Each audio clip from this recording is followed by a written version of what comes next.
ये कहानी है 1938 की,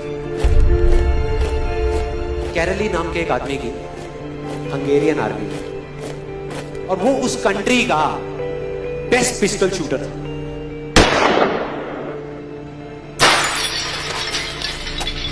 जितनी भी नेशनल चैंपियनशिप्स हुई थी उस कंट्री में, उसको वो जीत चुका था। और सबको ऑलमोस्ट कंफर्म था कि 1940s में जो ओलंपिक्स होने वाले हैं उसमें गोल्ड मेडल कैरली को ही मिलेगा। और उसने सालों से ट्रेनिंग करी थी। उसका एक ही सपना था, एक ही फोकस था कि मुझे अपने इस हाथ को दुनिया का बेस्ट शूटिंग हैंड बनाना है, बेस्ट बनाना है, बेस्ट बनाना है। और वो कामयाब हो गया, उसने बना लिया बेस्ट शूटिंग हैंड। सिर्फ 2 साल का फर्क था। 1938 में एक आर्मी का ट्रेनिंग कैंप चल रहा था, क्योंकि वो आर्मी में था, तो एक एक्सीडेंट हो गया। उसके उसी हाथ में जिससे उसने गोल्ड मेडल जीतना था, उसमें एक हैंड ग्रेनेड फट गया और वो हाथ चला गया। जो उसका सपना था, जो फोकस था, सब खत्म।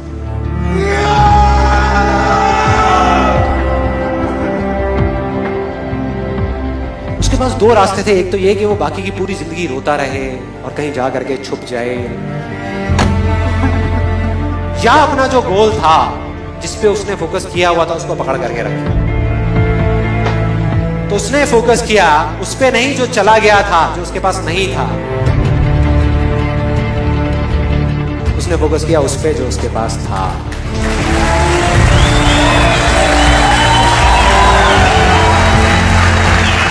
जो उसके पास था, और क्या था उसके पास में? एक लेफ्ट हैंड, एक ऐसा हाथ जिससे वो लिख तक नहीं सकता था। 1 महीने तक उसका हॉस्पिटल में इलाज चला इस हाथ के लिए, और सही 1 महीने बाद अपनी ट्रेनिंग शुरू करती इस हाथ की।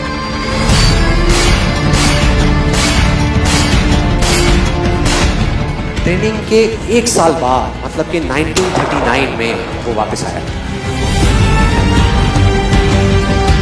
नेशनल चैंपियनशिप्स हो रही थी वहीं पे हंगरी में, और बाकी भी बहुत सारे पिस्टल शूटर्स थे वहां पर।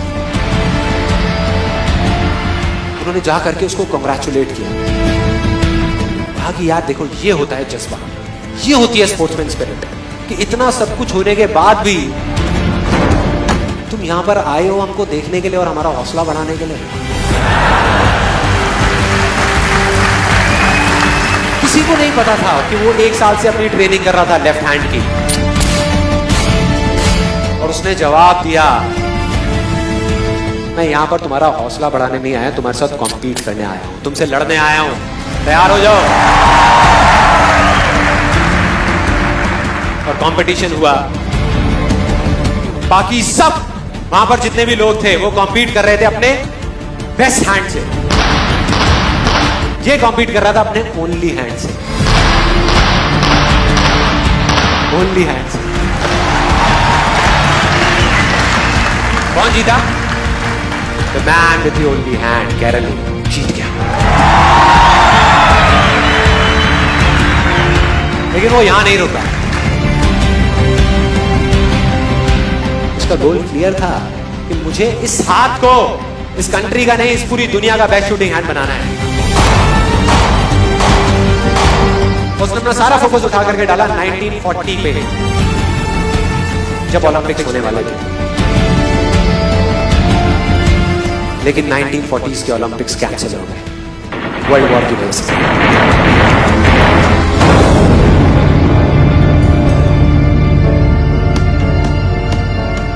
उसने अपना सारा फोकस उठा करके कहां डाल दिया? 1944 में जो ओलंपिक्स होने वाले थे उसके ऊपर।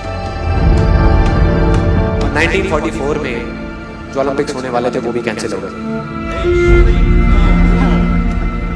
वर्ल्ड वॉर की वजह से। फिर से कैंसिल।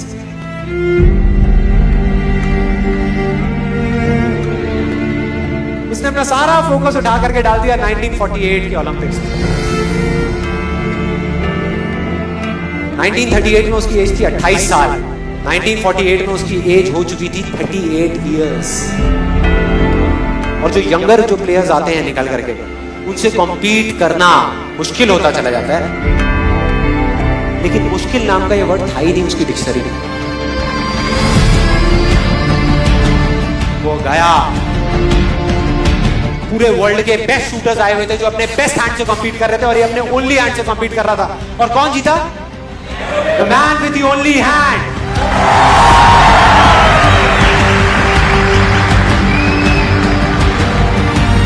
लेकिन वो तब भी नहीं रुका। 1952 ओलंपिक्स, दोबारा कॉम्पीट किया उसने, और इस बार गोल्ड मेडल कौन जीता? गैरल ली। 4 साल बाद दोबारा से, और पूरी की पूरी हिस्ट्री को बदल करके रख दिया ओलंपिक्स। इस पर्टिकुलर कंपटीशन में उससे पहले किसी भी एथलीट ने लगातार 2 गोल्ड मेडल्स नहीं जीते।